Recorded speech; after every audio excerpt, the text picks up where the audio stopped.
Brand new Marvel Rivals skins have dropped, and oh my god, this Venom one, it go crazy. It goes so crazy, and it prompted me to want to make a video ranking every single Spider-Man skin in this game, and that includes Venom and Peni Parker.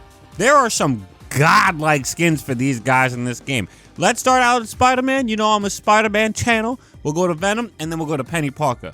But before I do start out at Spider-Man, I gotta ask each and every single one of you guys, which one is your favorite? What is your favorite? What is the best skin in the game to you? You don't even have to keep it Spider-Man, Venom, or Peni. What is the best skin in Marvel Rivals in your opinion? Allow me to jump right in though. Let's start at the base skin for Spider-Man.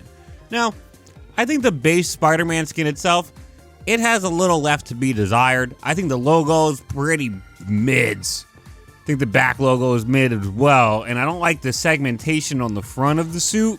But the red and blue really pop. It looks solid. I think the baseline Spider-Man suit in this game, I would give it a 7.5 out of 10. 7.5 out of 10. Nothing crazy. It's like whatever. Next up, we got the Chasm suit. Oh, God. I wish I could get it off the screen. Jesus Christ, the skin's so ugly. I'm not gonna lie. The colors do pop. The colors are really nice. But purple and green as a Spider-Man skin, that just has never been a thing for me. And then when you actually know Chasm's back lore, it just completely obliterated Ben Reilly's character. And like, I've known this skin from the comics, so I'm like, I didn't even want to hear it in the first place. So the fact that it's here, I'm just like, I'm not paying for it. You couldn't pay me to pay for it. It just wouldn't happen. So for me, I'm gonna give this skin a 3 out of 10. I don't really like the Chasm skin. I do think the colors pop, and I may understand why other people like it.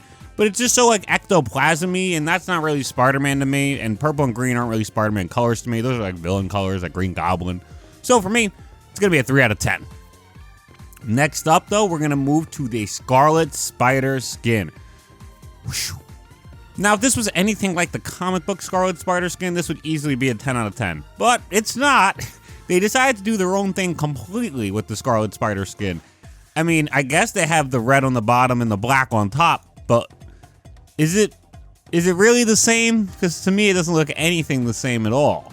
Realistically, the logo is completely different. The segmentation is different. The line work's completely different. The actual suit from the comics doesn't even really have much line work at all. The black doesn't even look that black. It looks more gray, if anything. This skin's really honestly down there with Chasm. I'm probably going to give this one a 4 out of 10. Next up, we have the Marvel Spider-Man skin. This is the Insomniac skin. This was created by Insomniac and added into this game. So far, this is probably the best Spider-Man skin. If you've seen any of my other videos talking about Spider-Man skins or anything like that, you know how I feel about the white on the skins. I don't really like it. I don't think it's natural Spider-Man color, but the main reason I don't like it is because I feel like everybody's trying to rip off Insomniac. I thought Insomniac did a pretty solid job with doing it, so to me, this skin's like an 8.5 out of 10. This is a really solid skin, in my opinion. Next up, we can move to Bagman Beyond skin. Oh my god, why can't they just try and be comic accurate for once? If you're gonna use a skin from the comics, why can't you just use a skin from the comics, you know? They do this with so many different characters. Today we're focusing on Spider-Man, and we're gonna talk about the Bagman Beyond skin. But even Chasm skin's not too accurate.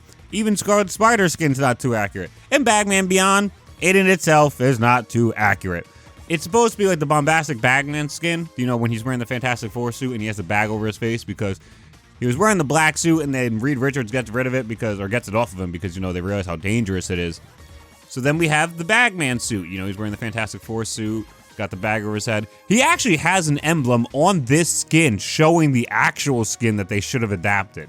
So for me, this has got to go towards the bottom again, honestly. I think it looks kind of cool, and I like how it's the hoodies like the high school or the Empire State High School or university that he went to. But outside of that, man, this is a 4 out of 10.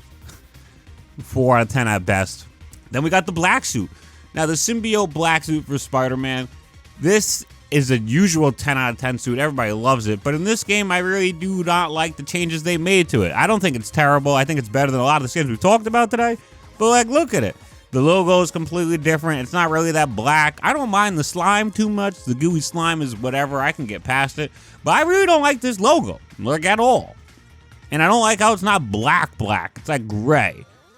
So to me, this suit's probably a 7 out of 10. It's way better than Chasm and Kane, don't get me wrong. But this suit could have been peak if they just went super simple with it. That's all we wanted. We wanted the skin from the comics. We didn't want them to give us a bastardized version of it. But I think this is exactly where I'd place this one. I'd give it a 7 out of 10. And the last non-legendary skin we're going to talk about for Spider-Man is the Future Foundation skin he's got. I think this is a good skin, but it's not that great. If you're comparing it to its comic book counterpart, it's pretty bad. Like, straight up bad. The comic book version is gorgeous, and Fortnite, I just made a video talking about the Fortnite skins, and the Fortnite version blows this version out of the water. For some reason, the logo on his chest looks like a dick. I don't know why they did that. They should have just put a spider logo. That's what we wanted. They got these random black legs coming into it, like, and it's like, why don't you make that the body of the spider then, instead of like a phallic-looking object? Nevertheless, this skin does have the ability to switch between white and black, so it can go stealth mode, which is pretty akin to the comics, and I do love that. I'll give it a passing grade. I'll give it a 6.5 out of 10, but I'm definitely not going to give it anything above that because that penis in the middle of the suit just looks so weird. And now onto the legendary skins that Spider-Man has. Spider-Man has 3 legendary skins. All 3 of them are pretty solid in my opinion. We'll start with Spider-Oni. I think Spider-Oni's really, really cool. I don't like how the front one doesn't really have any Spider-Man-esqueness to it at all. You know, it really does not. The back logo, however, really kind of makes up for it because that back logo looks crisp. So the back logo is really nice. I like how it's like a spider demon. The mask itself is really creepy looking. To me, this is an 8 out of 10 suit. I think they could have done a little bit better if they made it more Spider-Man-esque instead of like robes, but I get how they want to go for the Japanese traditional style, so I still think it looks good. 8 out of 10 for me. All right, he has 2 more suits to go over. Let's do Spider-Man's No Way Home suit next. All right, so if you know me, you know I don't really like the No Way Home suit in the movies. I think the metallic look to it just looks really bad. It makes it look like a car. He even makes a joke like, oh, it smells like a new car in here. And it's like, I mean, okay, but it's supposed to be cloth. I don't really like the metallicness to it personally. But this suit, however, in game actually looks cloth. They even have the sling ring like thingy around it. Not necessarily the sling ring, but the thing that he gave Spider-Man so he can shoot webs that can transport people back to their home universe. They even have that as well in this game on the arm bracelets. This suit for me is literally like a 9 out of 10. I think the suit's actually really amazing. I know the colors aren't traditionally Spider-Man, but it just looks so much better on a cloth-looking skin than it does on a metallic-looking skin. When this skin isn't so super shiny and iridescent, I think it looks pretty damn good, actually. The gold kind of pops, especially with the arm bracelets. So for me, I'm going to give it a 9 out of 10. But the last Spider-Man skin in the entire game we've got so far is Spider-Punk 2099. And although it doesn't look exactly like Spider-Punk from the comics, I do think this skin is easily a 10 out of 10. This is easily the best Spider-Man skin in the game. From like outside of, because we're not really even talking about the anime, the aesthetics with it, because it has extra sounds and everything, which all sound great. Like you shoot a web and you hear a guitar riff. Like how cool is that? But even more on top of that, you got all the buttons on the vest. The difference is with like this game has like an LED light up mask, and I still think that looks godlike still. He doesn't really have any voice lines, I've noticed. I don't know if they were thought about getting a different voice actor and chose not to, because in the comics it is Hobie Brown. It's not actually Peter Parker. But nevertheless, I think his suit looks really great. They got all the spikes on it. He's got the spiked mohawk on top of the helmet still. He's got the bracelets with all the spikes on it. He just looks great. I think this is easily a 10 out of 10 skin, and to me, it's the best Spider-Man skin in the game. Easily Spider-Punk 2099. All right, let's move to Venom skins, okay? The Venom skins. Venom has a lot of skins in this game, but a plethora of them tend to just be recolors of his base skin. So we'll start with the base skin and then do the recolors, and we'll go from there, okay? But when you're looking at Venom's base skin, I think the base skin also leaves a little bit to be desired. I think I've talked about this as well. It's giving Mac Gargan Venom, you know, and I don't really like that. I don't like the legs over the shoulder. I do think it's a cool model. I like how ferocious it looks, and the eyes look great. They even have the hand patches on the arms too, or on the back of the hand. So that's all great. That's all well and good. I think, it's tough. For me, I think this suit's like a 7, 8 out of 10. I think 8 out of 10 is fine. But then we got to go to the colorful versions of himself, and these are really good. The first 2 are definitely based off Marvel vs. Capcom, which I'll just never get over. You have Cyan Clash, which it's a 10 out of 10 suit, guys. This is only for people who played the beta. So sadly, I do not have this suit because at the time I was working an 80 hours a week job, and there's no way to get this skin still, so I will never have this skin, and I will forever be angry about it. But this skin is still a 10 out of 10 nevertheless. It's based off of Marvel vs. Capcom. The devs have stated they're already big Marvel vs. Capcom fans. If you didn't play Marvel vs. Capcom, you got cyan blue Venom in the game for some reason. This is the base color Venom, and there's like a darker blue. There actually is no black Venom in the game unless you play Marvel vs. Capcom 1 on the PlayStation 1 specifically. That's the only way you can play as a black Venom in any of the Marvel vs. Capcom games until Marvel vs. Capcom Infinite.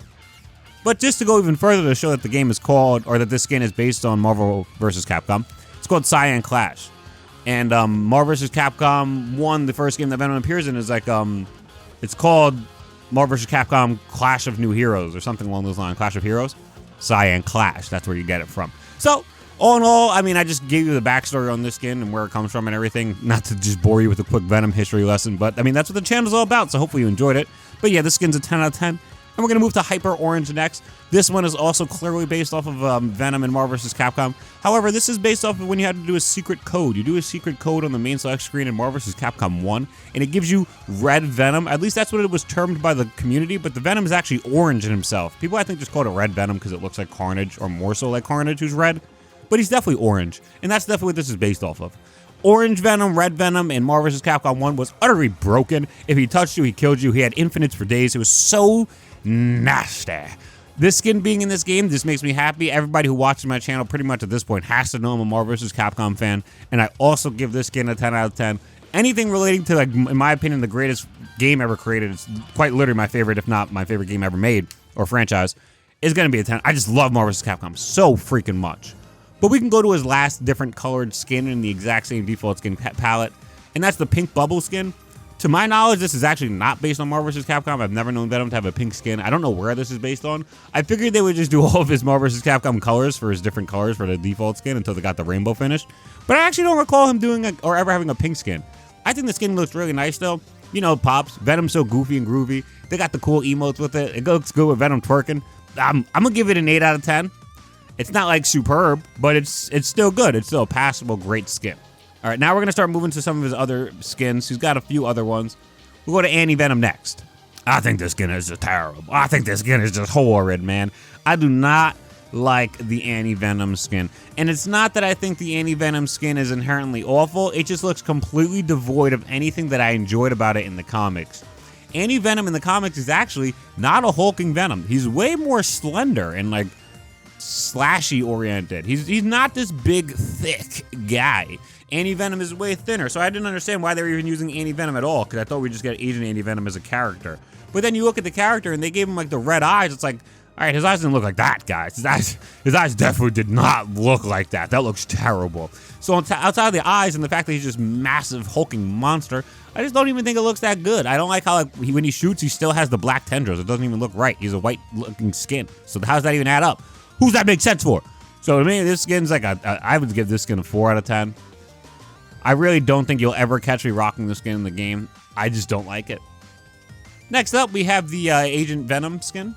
This skin, again, it's nothing like the comics, even though it's supposed to be like the comics. Agent Venom is a character from the comics. If you're not aware, now you are. Agent Venom was when Flash Thompson was given the Venom symbiote, and he becomes Agent Venom. And it's really cool. It's a really great run.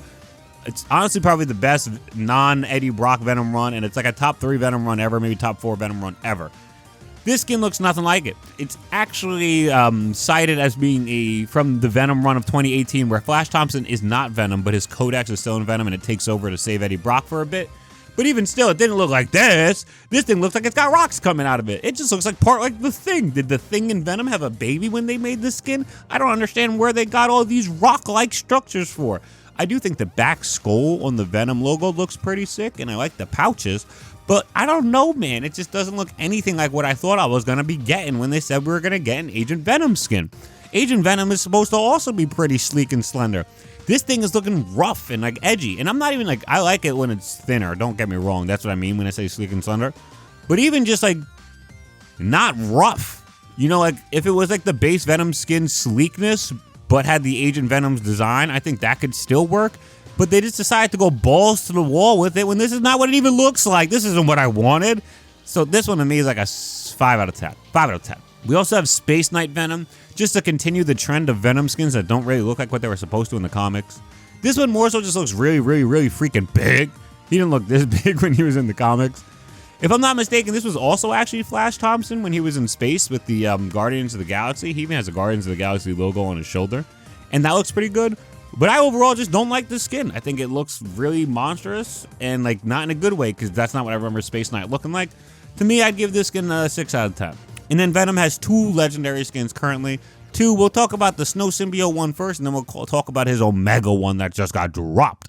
But the Snow Symbiote one, It's really good. I like it a lot. I love the ice effects. I like the hearing the sounds and whatnot, but we're not supposed to rank those when I talk about that stuff. But I like the logo on the front. I like the top part of his head looking like more of like a demon-esque, like a monster snow demon. Oh my god, I think he looks actually so freaking good. This skin to me is like a 9 out of 10, 10 out of 10. I put it at 9.5 out of 10. I really do think this is one of the best skins in the entire game. I love the way the color palette looks. I like how it contrasts with the logo on his chest and the eyes he has. The bright blue eyes with the black around it just looks amazing as well. This skin is a 9.5 out of 10. And then we could talk about the last Venom skin, the one we just said we were going to talk about. It just recently got added to the game. You got like this Phoenix Venom skin, and holy moly, this is an easily a 10 out of 10 skin. This is the best skin in the game, unquestionably, unless Spider-Punk is in the running, because these two could go to battle for years, and I don't know if I'd still be able to decide. But this skin looks so good for Venom Eddie Brock. First off, you can see Eddie Brock. Eddie Brock is in this skin. You can see him through the mouth. That's so freaking cool. I love Eddie Brock. Eddie Brock is the man. And then you go even further, they even let Eddie Brock talk. They gave Eddie Brock his own voice actor. I don't know if it's his own voice actor, but he has his own separate voice at the very least. And Eddie Brock can now talk when you're wearing this skin as well. And I know what you're thinking. Wow, that alone should make this skin perfect. But there's more. There is just more. On top of that, you got all this cool fiery orangeness coming off of him, which looks great. I know some people maybe would have been turned off by the Phoenix look to it, but I personally have loved it because I think Venom is like an unkillable demon king, and what's more unkillable than a Phoenix that just keeps rising up? And then you go even further because there's more. He has like these things over his nipples. I don't even know what to call them. He has these things over his aortas, his areolas, his chest, these swirl effects, and you can actually see Venom's pecs. You can see Eddie Brock's pecs underneath this thing. It looks so goddamn good. But it goes even further. I know you're thinking right now, how can it go even further than that? I can see Eddie Brock's chest. I thought I won already. But no, there's still somehow more to be winning. This skin actually has a constellation effect. A constellation effect. So that when you're walking, you can actually see stars appearing along the skin around him. Holy God. This skin is like a 15 out of 10. I don't understand how any skin in the entire game is supposed to beat it when we're comparing them. This skin is so goddamn peak. Shoutouts to Eddie Brock. Shoutouts to Venom. I have got to unlock this skin immediately because it is just so good. I know it's on the premium battle pass. I'm going to purchase this immediately because I need this skin in my life. Holy moly, does it look gorgeous. 10 out of 10 Phoenix Venom. 10 out of 10. The comeback kid. Doesn't it make sense that the comeback kid got the Phoenix skin, the thing that always comes back? I loved it. 10 out of 10. We're moving on, though, to Peni Parker, the last character we're going to talk about. Now, in this game, Peni Parker has 5 skins. She has her base skin, which is pretty solid, you know. You look at it, it looks really good. Sadly, when you're playing the game, you don't actually see Peni nearly at all. I don't think you see her at all, actually. So, what she looks like in herself doesn't actually truly matter, really. But at the end of the day, I still think she looks good in this skin. I think she like the mecha emo looks good. I think her base skin is probably like an 8.5 out of 10. It looks real good. But then we have the 2 other blue skins she has. She have Olive Skimmer. Now this thing is not for me. I don't think it's like horrid, but like the colors aren't for me. It doesn't do enough to warrant me getting it. It's just green and red. I don't know, Mario and Luigi combined. It's not for me. I'd give it like a 6.5 out of 10. I don't think it's horrid. I don't think Peni has any horrid skins. They're just some that are just like whatever. Speaking of whatever skins, you have Peni's blue tarantula skin. This skin is also just like whatever. Again, it's the base skin again, except for it being red and yellow. It's blue and white, and it's got like a green light on it. I think it's a little bit better than Olive Skimmer. I do like blue. I like the name Tarantula. So I guess I will give this one a 7 out of 10. But either way, like none of these skins are too like crazy from her original, which her original one I think just looks better than both of these. But when you go to her 2 purple skins she has, both of these are just otherworldly types of skins. We could talk about Venom first. It's got like VEN #M Venom. This skin is straight out of comics. This is like her main villain from the comics that we get to see because she doesn't have too many stories. So when she does appear, this is what we get to see from her. And like, I mean, this story is also super tragic. I won't get too much into it, but man, it's brutal. The Venom machine kills the girl inside and takes over, at least as far as we know. But yeah, this is the Venom skin from the game, or from the comics. It just looks freaking amazing. It's a 10 out of 10. It's based on Evangelion, if I'm not mistaken, the purple and green monster robot from that anime. And it just looks so amazing. It evokes something in me that just brings out terror. I love it personally. This is the skin I always use when I use Peni. She's my main in the game, actually. I'm a Lord Peni. And this is my main skin. I give this skin a 10 out of 10. It reminds me exactly like the comics, and it looks really good and close to the comic skins, unlike most comic skins in this game. And then finally, the last skin she has in this game, I'm going to do my absolute best to pronounce it right. It's like Yatsukagi. This skin looks amazing as well. This skin's easily a 10 out of 10. I love the Japanese-inspired vibes around it, like the clouds in like, or what looks to me at least to be like a cloud monster that she's riding on, the demon spirit Oni that she's riding with. I just think it looks amazing. Even her hair looks great, the hat she wears over her hair. This skin is a freaking 10 out of 10. Heck, to end this video, I say quickly, I'm going to rank some of the symbiote suits that we've gotten in the game so far as well. I'm not going to go super in-depth like I did with a lot of the other costumes, but I will just talk about them briefly because why not? It could be fun. So we have the Thing symbiote skin. I think it looks pretty solid. Out of 10, I'd probably give it like a 9 out of 10. I actually think it looks really good. I like how ferocious it makes him. It makes him look really scary and intimidating. The symbiote skins all just look really good. So for Thing, I'd give it a 9 out of 10. Storm could be the best looking one. Holy moly, does she look like a goddess in this skin, dude? Like, are we serious right now? The hair looks perfect, contrasting with the Venom skin. The lightning as well. I'd give this one a 10 out of 10. Symbiote Squirrel Girl also looks amazing. Like, it's hard to deny that the pink pops so well on her, as well as the squirrel being with her covered in the symbiote. I'd give this one a 9 out of 10. All the symbiote skins are just so good. Look at Rocket Raccoon. Rocket Raccoon symbiote skin also looks phenomenal. Like, the little thing around his head looks amazing. I love how his gun is venomified too. I'm going to give this one a 9 out of 10 too. They're all so good. Groot's Fluoro one, are we serious? The Fluoro symbiote? That's easily a 10 out of 10. That's amazing to look at. Jeff also comes with a symbiote skin, which is pretty accurate to the comics, and it looks pretty much exactly the same like it did from the comics, so I gotta give it a 10 out of 10 for that one. I love comic accuracy. And the last skin I probably will talk about in this video is Hela's new Queen in Black skin. It's inspired by Null, so it's technically a Venom skin. This is easily a 10 out of 10. They went to so much detail on this one. You have the cool Venom logo across her chest. You have all the swirls on her body and her cape. She even has swirls in her pupils in her eyes, people. This skin is a 10 out of 10. I think this whole symbiote season has been a resounding success. The really only downside to it so far that I can really point out is how Peter Parker's Spider-Man symbiote skin isn't too great. Could just be me. But outside of that, I think a lot of the skins in the symbiote season have been great. And honestly, overall, a lot of the skins in Marvel Rivals have just been so phenomenal. When they try to do comic accurate stuff, they tend to miss the mark somehow, which is so crazy because they have an easy layup. But other stuff they do, they tend to just get perfect. So you take what you can get for them. At the end of the day, I love the game and I'm going to keep playing it. So hopefully they keep making banger skins for it. But now that we're at the end of the video, I got to ask you all again. What, in your opinion, is the best skin in this game? I need to know your opinion down below. I'm grateful you guys got this far in the video. I really appreciate it. So if you enjoyed this video, let me know what you thought down below. Please leave a like, comment, and subscribe. And I'm going to put my Discord in the description if you want to check it out and talk to me more on there. It's a way you can connect with me that you don't just have to message me in the comments. That's pretty much all I have for this video. I don't know if I really have anything else to say. Yeah, that's it. Dunk out. Peace.